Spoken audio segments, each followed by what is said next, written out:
இந்த ஷோல கிங்ஸ்டன் அப்படிங்கிற தமிழ் திரைப்படத்தினுடைய ரிவ்யூ தான் நம்ம பார்க்க போறோம்.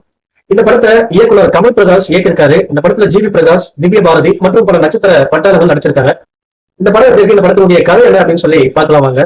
தூத்துக்குடி மாவட்டத்தை சேர்ந்த கிராம கடற்கரை கிராம மக்கள் மீன்பிடி தொழில தான் வாழ்வாதாரமா நம்பிட்டு இருக்காங்க. ஆனா இவங்களால மீன் பிடிக்க முடியல. காரணம் என்ன அப்படின்னா, ஒரு பேராசை பிடித்த ஆன்மா கடற்கரையை ஆட்கொண்டு யாரெல்லாம் மீன் பிடிக்க போறாங்களோ அவங்க எல்லாம் கொண்டு குவிக்குது.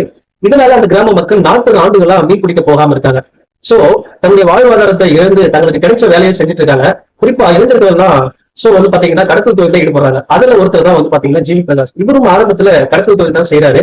ஒரு கட்டத்துல தன்னுடைய பின்னணியை அறிஞ்சு தன்னுடைய கிராமத்து மக்களுடைய வாழ்வாதாரத்தை மீட்கணும் அப்படின்றதுக்காக மர்மங்கள் சூழ்ந்த கடலுக்குள்ள இருக்கிற பிரச்சனையை தீர்க்கிறதுக்காக தன்னுடைய நண்பர்கள் கூட கடலுக்குள்ள போறாரு. போனவர் உயிருடன் திரும்பி வந்தாரா இல்லையா, அல்லது கடலுக்குள்ளே இருந்து போனாரா, தன்னுடைய கிராமத்து மக்களுடைய வாழ்வாதாரத்தை மீட்டாரா இல்லையா அப்படிங்கறத திடீர் கலந்து ஒரு ஃபேண்டசி திரைப்படமா சொல்லக்கூடிய படம் தான் இந்த கிங்ஸ்டன்.